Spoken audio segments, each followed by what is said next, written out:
माझा खजिना. लेखक उदय शंकर चौधरी. अभिवाचन दत्ता सरदेशमुख. माझा खजिना.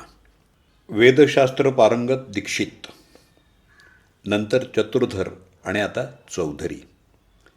या वंशपरंपरेतले आमचे पूर्वज निळकंठ भट्ट चतुर्धर यांनी वाराणसी इथं वास्तव्याला असताना महाभारत या विषयावर विद्वत्तापूर्वक भाष्य केलं होतं. त्यांनी इसवी सन 1680मध्ये शिवतांडव टीका, इसवी सन 1687मध्ये आदिपर्व टीका आणि बनारस इथं वास्तव्याला असताना इसवी सन 1693मध्ये गणेशगीता टीका हे ग्रंथ लिहिले.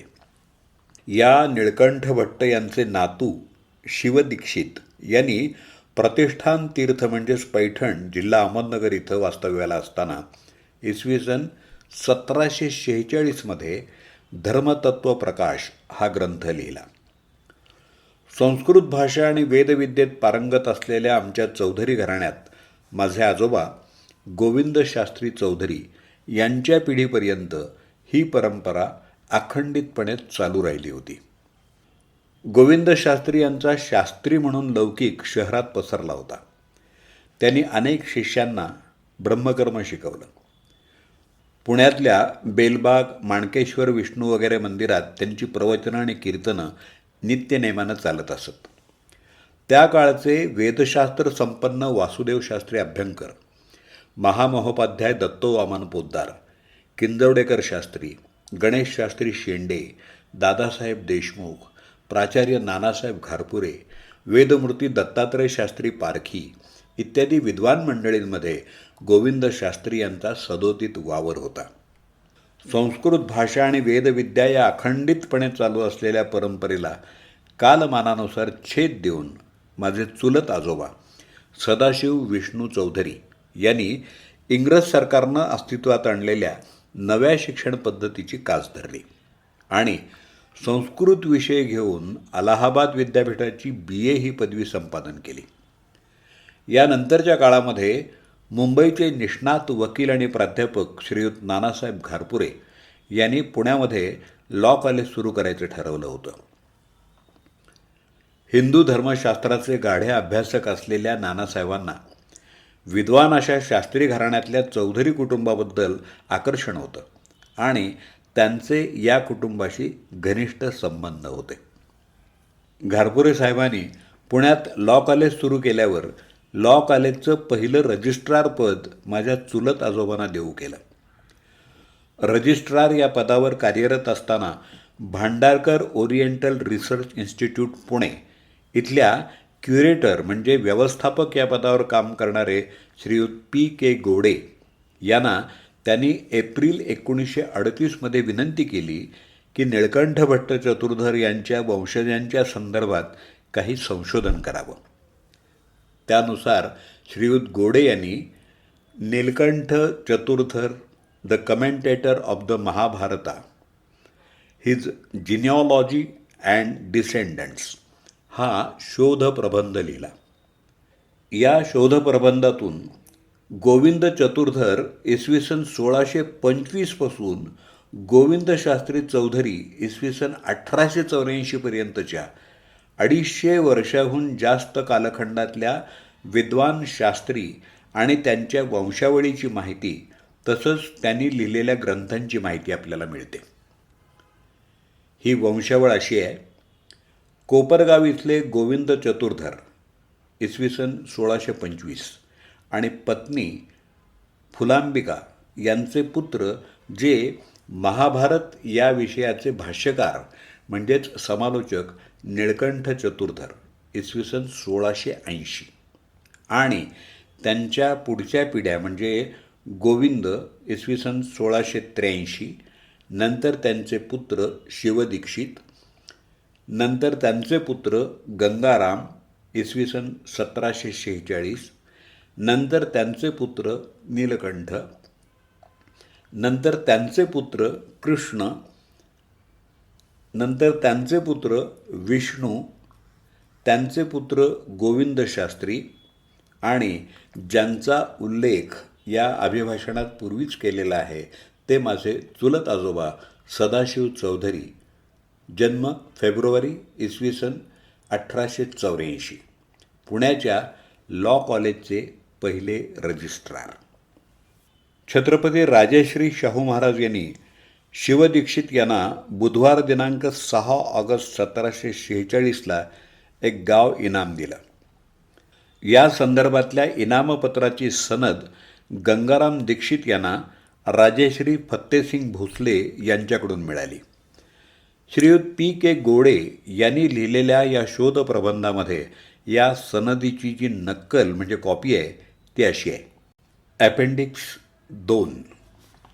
The sanad from king Shahu to Gangaram Dikshit AD 1746. नक्कल. इनाम ए कमिशन. श्री वर्धिष्णु विक्रमे विष्णोः सा मूर्तिरिव वामनी शंभू सुनो रिव मुद्रा शिवराजस्य राजते.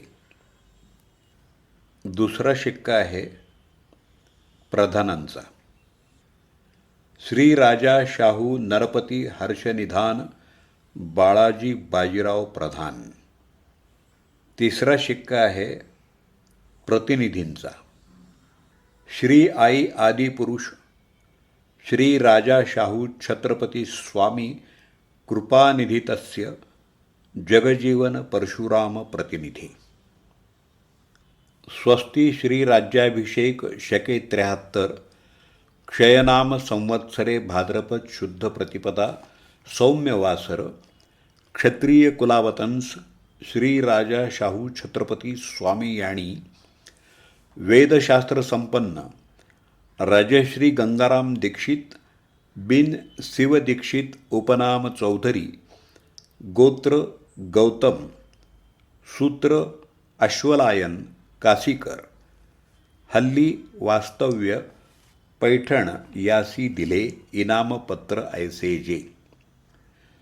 तुम्हाविसी चिरंजीव राजश्री फत्तेसिंग भोसले यांनी शाहूनगर नजीक किल्ले सातारा येथील मुक्कामी स्वामी सनिध विनंती केली की हे भले सत्पात्र यांचे चालविल्या श्रेयस्कर ऐसे जाणून यासी आपलेकडून मौजे निवडुगे येथील मढी यात्रा कान्होबा तर्फ तिसगाव परगणा सेवगाव सरकार आमदानगर हा गाव इनाम दिला आहे.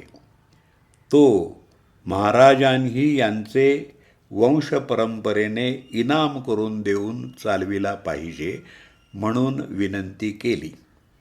त्यावरून मनास आणून तुम्ही भले सत्पात्र तुमचे चालविल्या श्रेयस्कर ऐसे जाणून स्वामी तुम्हावरी कृपाळू होऊन मौजे मजकूर पेशजीच्या मुकासियाकडून करून हाली देखील यात्रा मढी कान्होबाची कुलबाब आणि कुलकानू हालीपट्टी व पेस्तरपट्टी खेरीज हकदार व इनामदार करून तुम्हास व तुमचे वंशपरंपरेने नूतन इनाम करून दिला असे.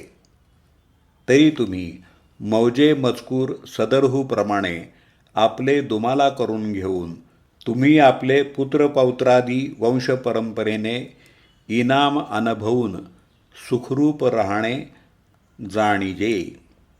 लेखनालंकार. मर्यादेय राजते. रुजुसुरू निवी सामंत सुमंत मंत्री सरकार तारीख 29 माहे रजब सुहुरसर सब अबेन मया अलफ बार शूद्र सुरू शूद्र बार बार बार बार सदरहूचे असलेस बंद 2 त्याची चिकटवणी 1 तिजवर. लेखन सीमा. या अक्षराचे एक मोर्तब असे. नकल करणार आत्माराम रावजी कारकून.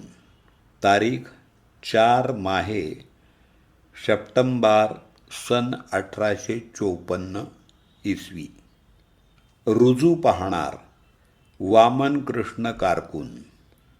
तारीख 7 सप्टेंबर सन 1854 इसवी.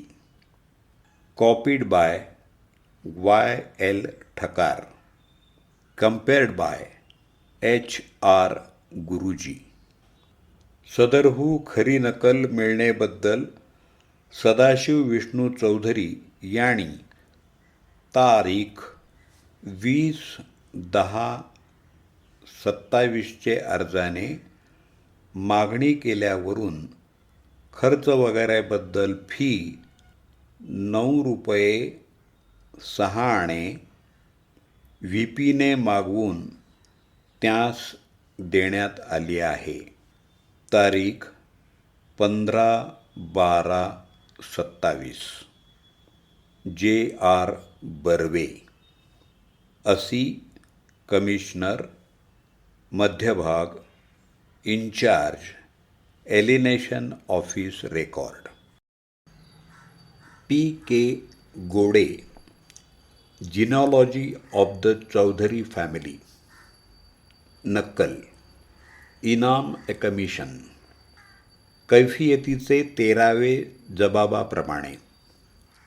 वंशावळ वामन दीक्षित बिन शिवदीक्षित चौधरी, राहणार मौजे पाथर्डी, तालुका सेवगाव, जिल्हा नगर, यांनी मौजे निवडुंगे, तालुका सेवगाव, जिल्हा नगर येथील मोकासे अंमलाबद्दल अलाहिदा कैफियत लिहून देऊन त्याचबरोबर ही वंशावळ मूळ संपादकाचे आज्यापासून लिहून दिली असे.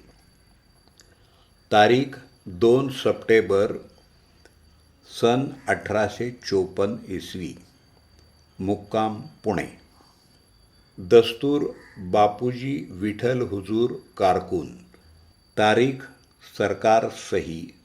तारीख 16 सप्टेंबर 1854. सही वामन बिन शिवदीक्षित दस्तूर खुद.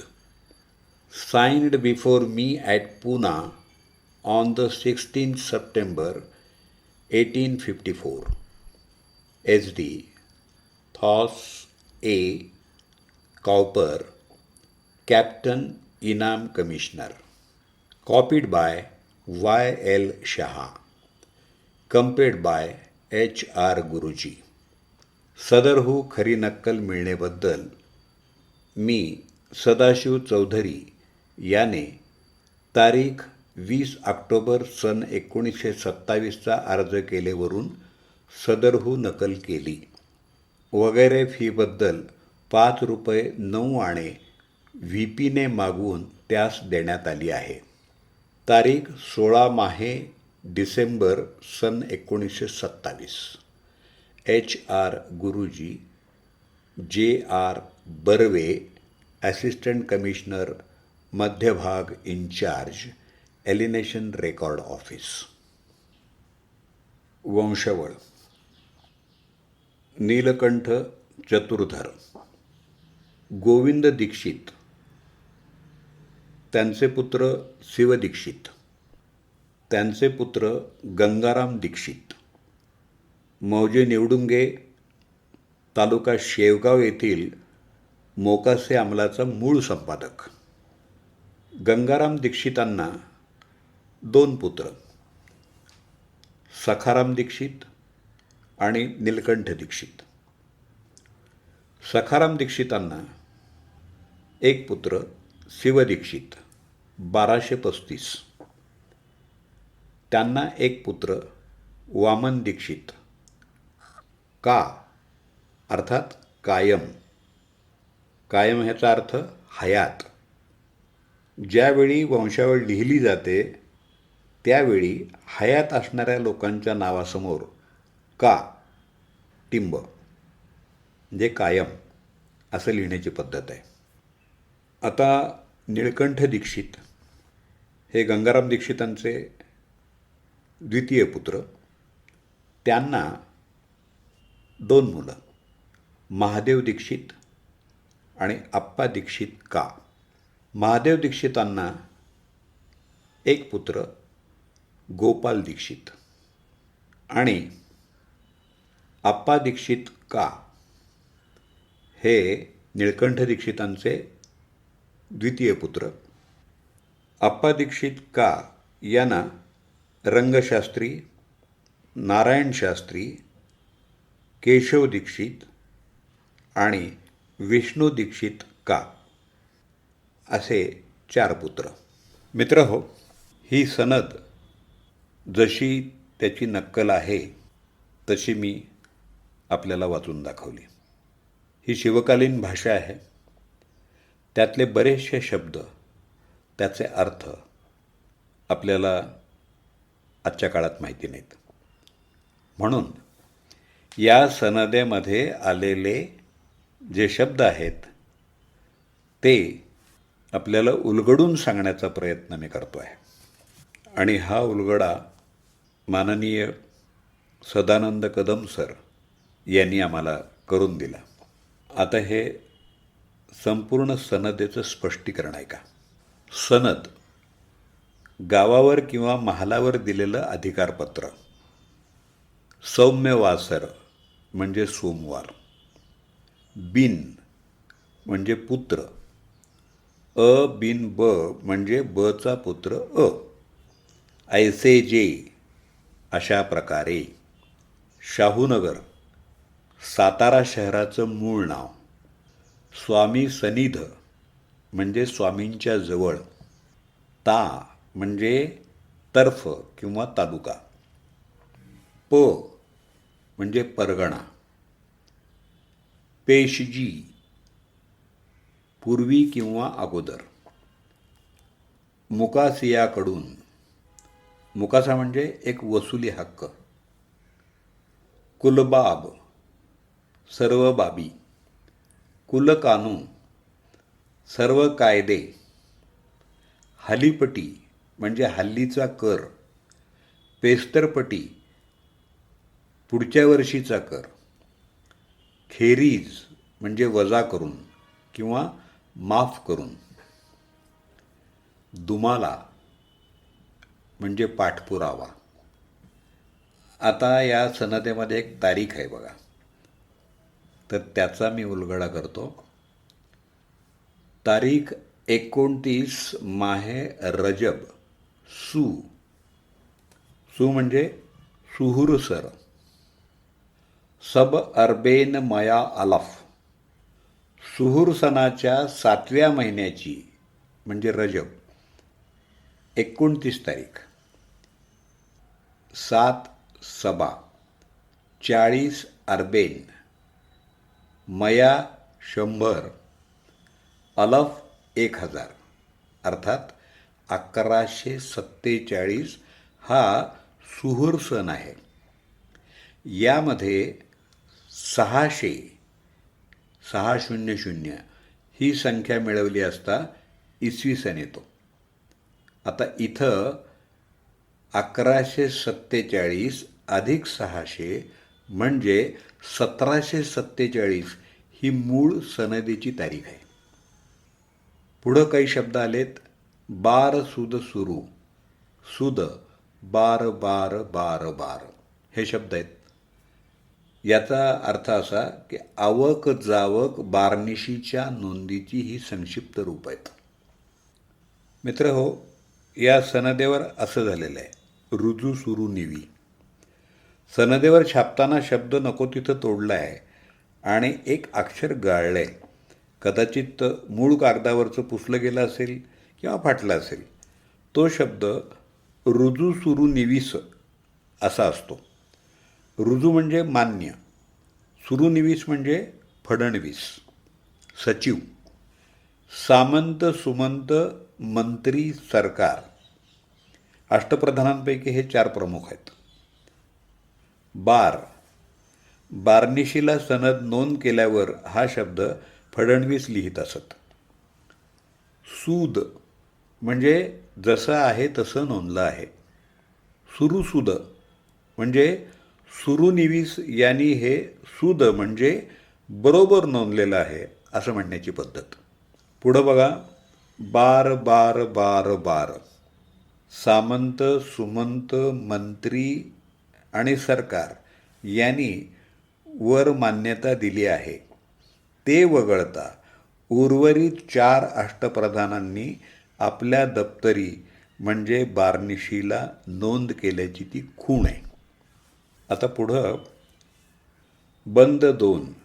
2 कागद त्याची चिटकवणी 1, एका जागी चिकटवलेले म्हणजे जोडलेले, त्या जोडणीवर लेखनसीमा अशा अक्षरांचा शिक्का. 4 सप्टेंबर 1854 रोजी तिची नकल केली आहे आत्माराम रावजी नावाच्या लेखनिकानं. 7 सप्टेंबर 1854 रोजी या नकलेची पडताळणी केली आहे वामन कृष्ण या लेखनिकानं. तारीख, इसवी, फी या जे चिन्ह आहे त्याचा अर्थ रिक्त स्थान. या सनदेनुसार अर्थ फी 9 रुपये 6 आणे. आता या सनदेतल्या भाषेचा उलगडा आम्ही करून दिलेला आहे.